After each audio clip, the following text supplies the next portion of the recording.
Yang saya hormati Bapak Pimpinan dan seluruh anggota Dewan yang terhormat, serta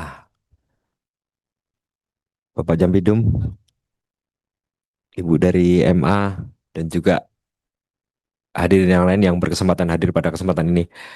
Pada kesempatan kali ini, kami mewakili Bapak Dirti Bidum karena beliau harus mengasistensi 15 wilayah yang kemarin mengalami peristiwa unjuk rasa yang anarkis, sehingga kita cukup banyak menguras energi. Anggota kami tersebar di 15 titik habis untuk mengasistensi rekan-rekan di Polda biar kita bisa menyambungkan keterkaitan peristiwa antara Polda yang satu dengan yang lain. Untuk itu kami diutus untuk mewakili beliau pada kesempatan ini sekaligus menyampaikan permohonan maaf beliau karena tidak bisa hadir pada kesempatan RDP ini. Yang saya hormati pimpinan, pada kesempatan ini ada beberapa hal yang perlu kami sampaikan. Yang pertama, tentu kami berpendapat sebagai penyidik, kenapa saksi ini menjadi sesuatu yang sangat penting bagi penyidik. Tadi sudah disampaikan oleh Bapak Jambidum bahwa bukan hanya sekedar alat bukti, bagi kami juga sangat penting sekali.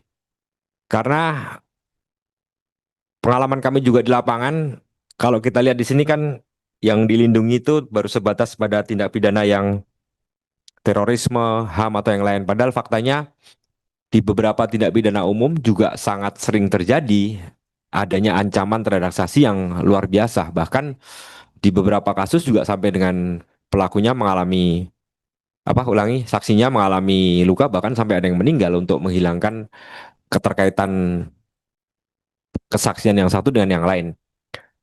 Nah, kenapa begitu penting? Karena saksi itu perlu memiliki keberanian memberikan kesaksian.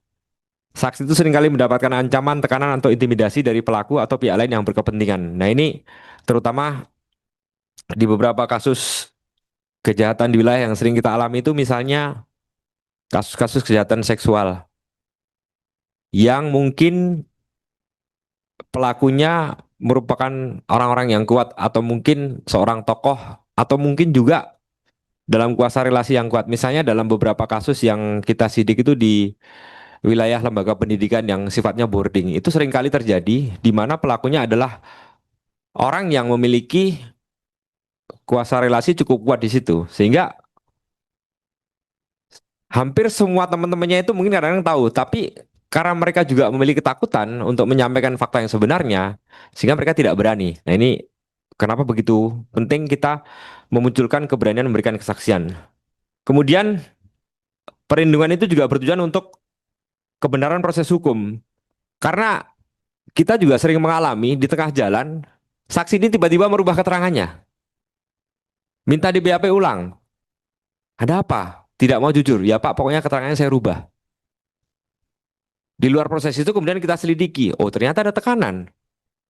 Sehingga memutus rangkaian peristiwa akibat kesaksian yang berubah tadi itu. Nah, itulah salah satu pentingnya bagaimana kita melindungi seorang saksi.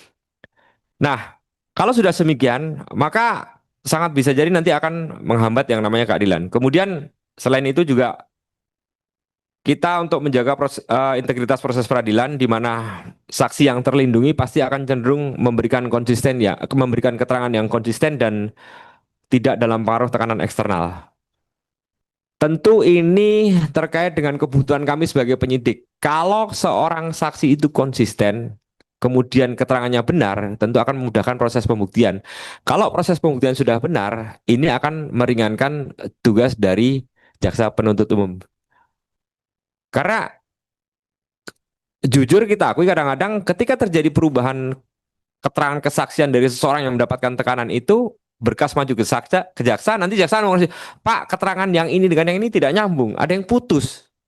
Sehingga menyebabkan peristiwa itu tidak bisa utuh untuk dibuktikan. Nah, ini juga menjadi kendala bila ada saksi-saksi yang tidak terlindungi atau mendapatkan ancaman tapi tidak kita lindungi. Nah, untuk itu kami memiliki masukan terhadap undang-undang LPSK ini. Yang pertama, kita masalah penguatan sinergi Polri dan LPSK. Yang pertama adalah membentuk mekanisme koordinasi formal dan liaison officer permanen Polri di LPSK. Selama ini tidak ada keterwakilan kami atau mungkin orang yang ditunjuk untuk berkomunikasi dengan LPSK. Jadi sifatnya kemudian menjadi elementer atau menjadi parsial. Padahal namanya orang butuh perlindungan atas kesaksian itu ya bisa hari ini, bisa saat ini, bisa besok.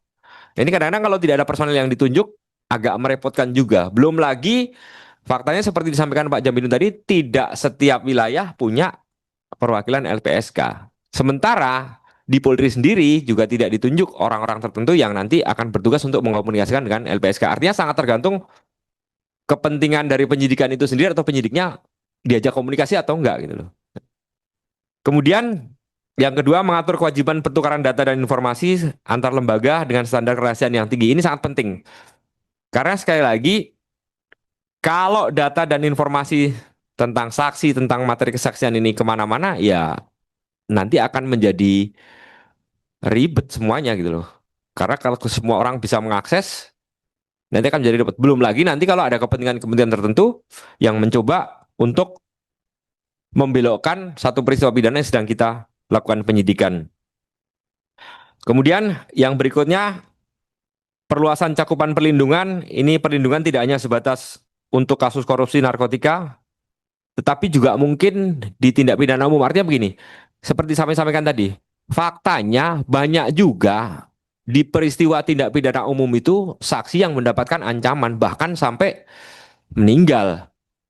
Nah, ini kan mau tidak mau juga kita harus melakukan perlindungan. Belum lagi kalau nanti pelakunya itu aparat atau mungkin orang-orang yang punya kekuatan tertentu, ini lebih resiko lagi terhadap saksi. Dan ini banyak kita alami juga gitu loh. Ketika anggota-anggota kita yang memiliki jabatan atau kekuatan tinggi berperan sebagai pelaku, ini kesaksiannya pasti repot yang di bawah-bawahnya ini. Nah, untuk itu